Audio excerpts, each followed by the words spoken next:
Morning, everyone. Would you believe it? This week I've been having problems with my hearing. So I went to see the doctor, and the doctor said, could you describe the symptoms? So I said, yes, Marge is slim with blue hair, and Hoda is quite overweight with no hair. His hearing's wrong. Let's wait for the explanation.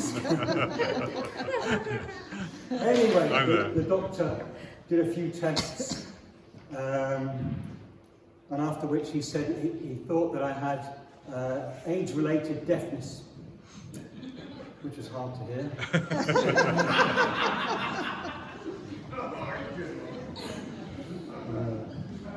So this morning, if you'll allow me, so I'd like us to look together at Mark 9, 1 to 10, which in my Bible is subtitled the Transfiguration.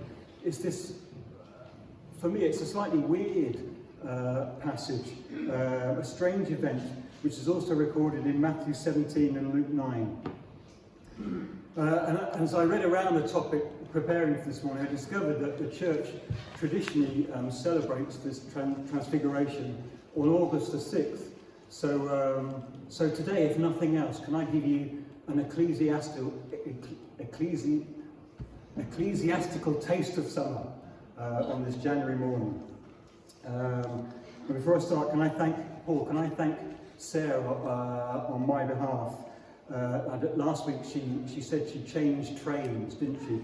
She changed what she was going to speak about and speaking about listening, which ties in so nicely with what I will say today. And thank you for Debbie for choice of songs with Moses, Elijah, My Days Transfixed on Jesus' Face. It's always so encouraging when these things all pull together. You never know if you're on the right track, and these things just are encouraging. So the book of Mark gives us this amazing, concise lead-up, if you like, to the Transfiguration. Jesus goes to Bethsaida. And Bethsaida is just north of the Jordan, just north of the Sea of Galilee. And there he meets the blind man, and rather disturbingly, he spits on the blind man's eyes.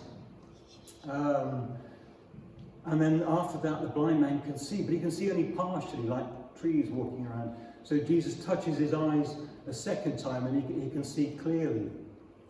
And after this, Jesus and the disciples head up north again, almost to the very northern border of Israel, up to Caesarea Philippi. And on the way, Jesus asked the disciples, who do the crowd say that I am? And they have this discussion. And then Jesus asked them, who do you say that I am? And then Peter, it's always Peter, isn't he, says, you are the Christ, which is this Jewish shorthand for the God-appointed leader of God's people, who will lead them out of slavery into freedom. And Jesus says, in effect, he says, yes, but I must suffer. I must be rejected. I must be killed. And then I will rise again after 3 days. And Peter says, no, that can't happen. And that earns Peter this really strong remonstration from Jesus. He says, it denies that. And all this leads up to verse 1 in chapter 9. And you sense the progression, don't you? That is, for the last 3 years, Jesus has been saying to the people generally, but particularly to the disciples, he's been saying to them, this is what God is like. This is what God is like. And now he says, this is what he points to himself and says, this is what God is like. And for Mark, I think all these three events are linked. You see only partially at this time. Yes, I am the Christ, but not the Christ perhaps you're expecting. And now this last big reveal, his final big reveal, the Transfiguration. Verse 2. After 6 days, Luke says 8 days. I'm going with Luke. I think Luke's a doctor. He's a scientist. He's a bit more precise. Mark likes to rush things along a bit, suddenly, immediately. He likes to compress time, make it a bit more dramatic. So I'm going with Luke. But if we say roughly about a week later, Jesus took with him Peter, James and John, his closest friends.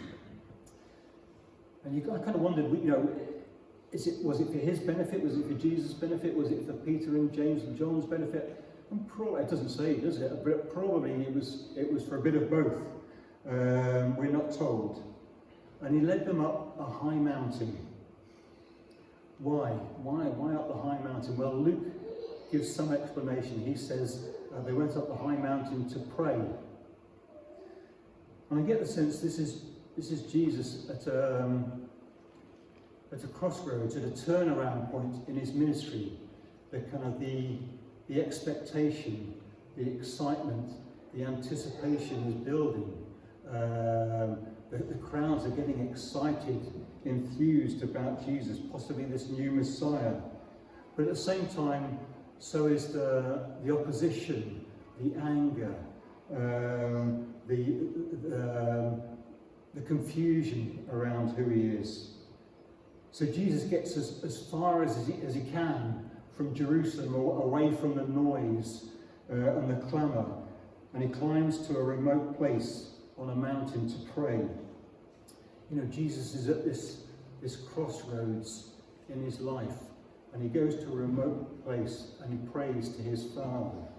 And I just wondered this morning if any of us are at a crossroads, if we're not sure which way to turn, then perhaps we should just go to a remote place and pray and just give it to our Father. I don't know if you've seen the Love Ottery banners around. There's one on Millennium Green, there's one on the parish church, and it says, try praying. If nothing else works, try praying. And that might be for us this morning. If you're at a crossroads, if you're not sure which way to turn, try praying. Verse 2 again.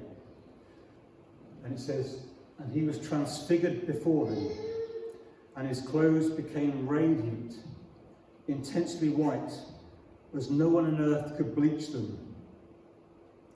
Anyone remember the Daz adverts? Yeah. Whiter than white. Whiter than white. I was, this is an aside, sorry, but did they have bleach in those days? Or is it just a sort of a translation thing? Some can bleach, don't know. Some can bleach. Anyway, we digress. Yes. Matthew adds, and his face shone like the sun. And I thought, the problem for Mark and for Matthew is how to describe the undescribable. You can only compare it to what people already know, their own experience, can't they? What they already understand. Jesus' clothes were whiter than you could bleach them. His face shone like the sun, a bit like the sun.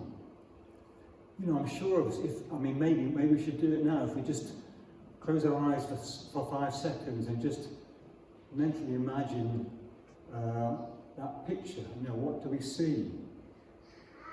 And as I look around, it's inadequate. Your mental picture is inadequate. I can tell. Because look at the effect it had on Peter, James and John. They were flattened. They were terrified. They fell on their faces. These were youngish working men from a tough industry, fishing. They knew Jesus really well. They knew Jesus perhaps better than most. They had this familiar relationship with him. They put their arms around him. They embraced him. They probably clapped him on the back. We know from Judas that they were in this habit of kissing each other on a greeting. They knew Jesus. And then briefly, on this mountaintop, the curtain, if you like, is partly drawn back, and the disciples glimpse the power and the glory and the splendour of Jesus in his heavenly form, and they're flattened with terror. These young, tough men who knew Jesus were flattened on their faces. Up to this point, they'd known Jesus only partly. On the mountain, they get a better view, a clearer view of who he is, and it knocks them off their feet. You know, did our mental picture, when we closed our eyes just then, does our mental picture when we read the gospel account, does it flatten us? Does it unsettle us? Does it worry us? And I'm guessing probably not, you know, because of these words can't convey what's beyond words.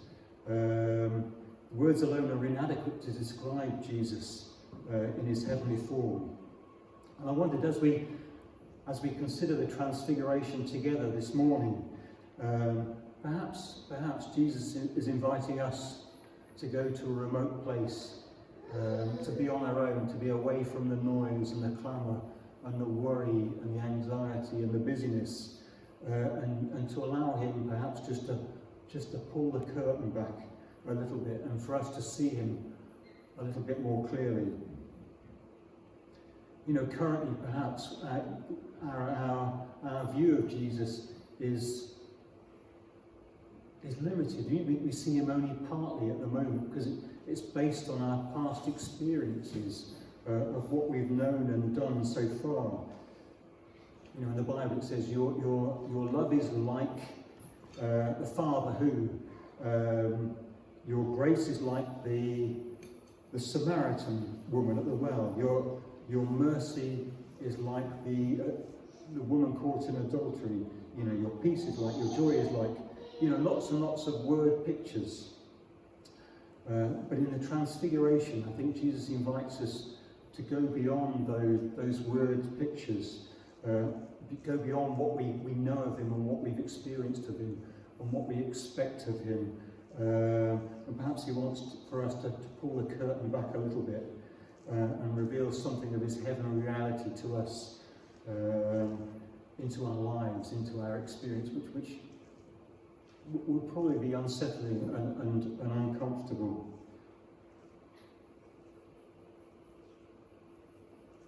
Verse 4. And there appeared before them Elijah and Moses, who were talking with Jesus. I was thinking, how did the disciples know this was Elijah? How did they know it was Moses? You know, how could they tell? I think, you know, for me, when I thought about it, I thought there's a risk for us that we kind of clump together these biblical characters, don't we? They all knew each other. They're all in the Bible. It's all about roughly the same time. But Moses died, I think, 1,400 years before Jesus was born. Elijah's ministry was some 900 years before Jesus' ministry. So I had a little contemporary. We've got a picture there, Heather. I wonder, do you recognise? Oh no, there's that. Sorry, that. After that one. Do you recognise these two characters? Yes, Heather, that's right. It's King Ethelbert of Kent. Correct, Heather. From 600 AD. And the other one is Martin Luther. right, or bottom of the class. It's Thomas Aquinas from 1100. You know, we have no chance, do we? Yeah, and I'm pretty sure they don't look like this because we don't know what they look like. But you know, that's a comparison. You know, how did Peter know when he offered to make tents for Elijah and Moses that it was Elijah and Moses? It's all very interesting, but I have no answer. I'm sorry. How did he know? And why Elijah? Why Moses? I was thinking, part of me thinks this is a sign of God's grace, isn't it? You know, both men had met God on a mountain. Both men had met with God, but they'd not been permitted to see God's face. Moses on Sinai, and then Elijah on Horeb. But neither had been permitted to see God's face. And here on this mountain, at last, they get to see God's face in the transfigured Jesus. But probably more likely, it was Moses and Elijah. They're there for what they represent. Moses represents the law. So it would be Genesis, Exodus, Leviticus, Deuteronomy, Numbers. Elijah's there because he represents the prophets. And together they represent the whole canon, the whole entirety of the Old Testament. And in verse 7, we've got another slide here. Verse 7, a cloud overshadowed them, and a voice came out of the cloud. This is my beloved Son. Listen to him. Listen to him. God says in effect that Jesus, his Son, this Jesus, my Son, is the preeminent thing I want to communicate about myself. Above the law, above the prophets, and now for us, above the Gospels, above the letters, Jesus is the complete revelation of God. This is what I want you to know. Listen to him. And this is our three-word application for this morning. Listen to him. Jesus is what God wants us to know about himself. Listen to him. And I'm thinking for the disciples, this must have been kind of earth-shattering, mustn't it? You know, kind of they revered the scriptures above everything. It formed their lives, it shaped their lives. And now God says he puts his Son, Jesus, their friend, above the scriptures. For us this morning, perhaps it's not so earth-shattering, but it's a reminder, I think, that we search the Bible not for its own merit, but we search the Bible to know Jesus better. In order to know Jesus better, Jesus is the complete revelation of God, and God sets Jesus above the scriptures.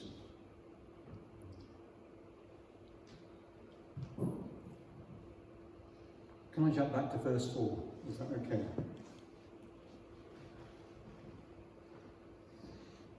There appeared to them Elijah with Moses, and they were talking with Jesus. You know, how wonderful is this? You know, there's Jesus in his heavenly state, and he's talking with Elijah and Moses. You know, God the Father is unable to meet us face to face.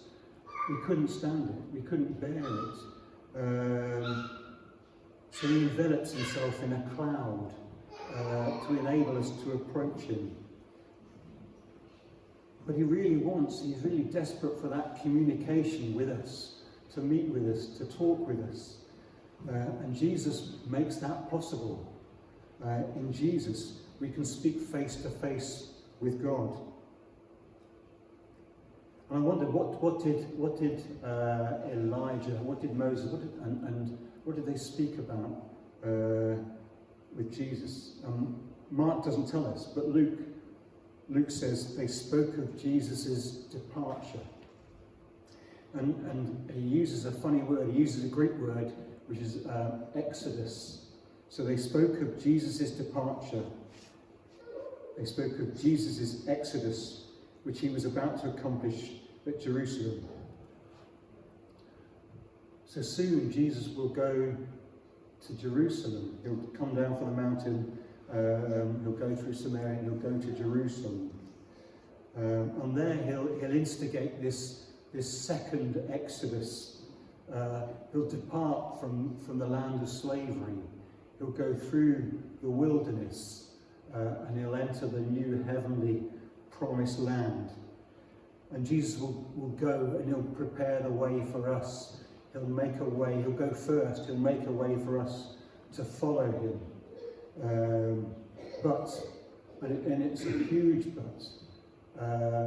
Jesus won't this time. He won't take the part of a new Moses, like the disciples were expecting, like the crowds were expecting, like most people were expecting. In the new Exodus, Jesus takes the part of the Passover lamb. He'll offer himself as a sacrifice to his Father to buy freedom for all of us that follow him. And this presumably is what Jesus is talking about with Elijah and Moses. And as I thought about that, it's kind of incredible, isn't it? Because as Jesus talks with Elijah and Moses, they're talking about this plan that God the Father, that Jesus, that the Holy Spirit had instigated at the dawn of pre-time, before time had even started. And on that mountaintop, Jesus includes Peter, James and John in that plan. He includes them in that. And he kind of includes them in this key to human history. All human history up to this point has been moving towards this point. And Jesus includes Peter, James and John in that plan. No wonder they're on the faces. And then verse 9, as they were coming down the mountain, he charged them to tell no one until the Son of Man had risen from the dead. Verse 10, so they kept the matter to themselves. It's bonkers, isn't it? Jesus says, here's the keys to the universe, but don't tell anyone. I'll let you in on a secret. Before we go out in the evening, Anna will stop at the doorway and she'll say, Dave, do not say this. Do not say this. We're going to see Rob and Gemma tonight. Do not say this. And of course, for the rest of the evening, I'm thinking, do not say this. Do not say this. Dave, do not say how odd Rob's new van looks. Do not mention Postman Pat. It's deadly.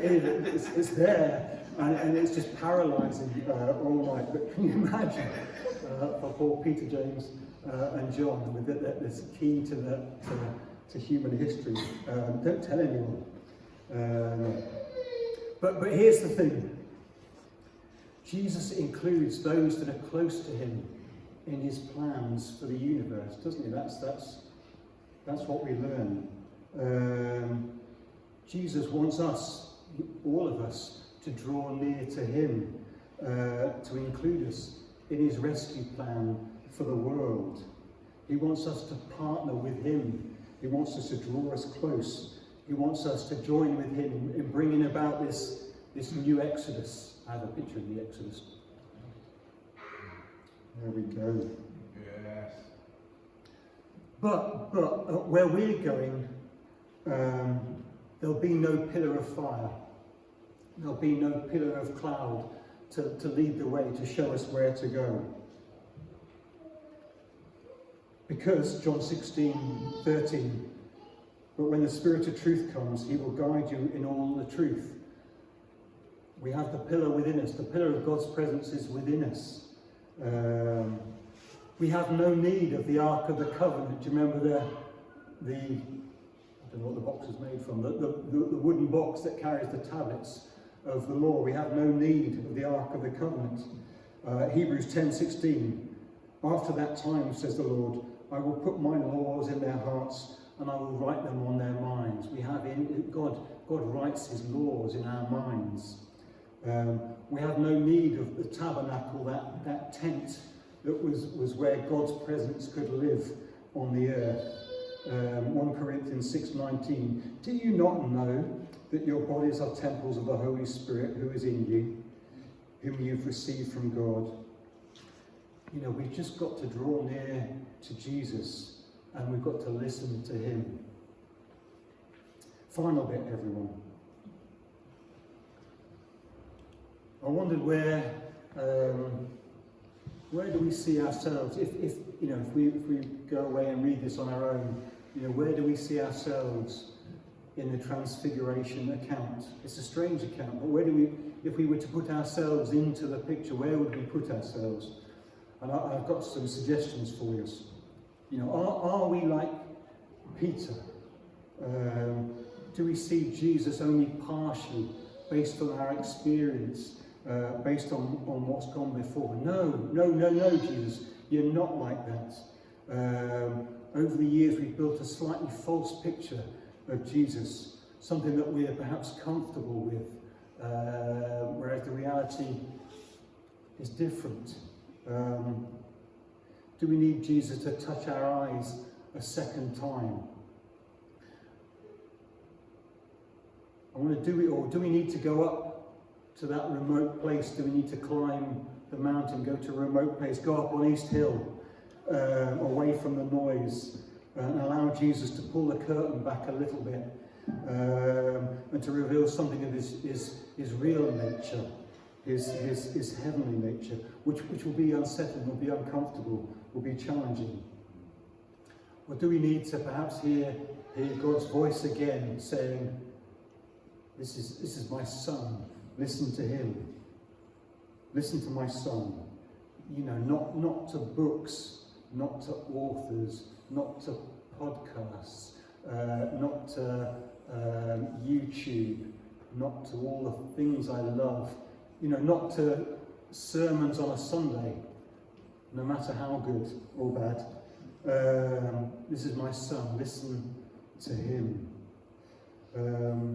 Or maybe perhaps we just need a new invitation to partner with Jesus in the second great Exodus, leading all people everywhere out of slavery and into a new freedom, into a better land.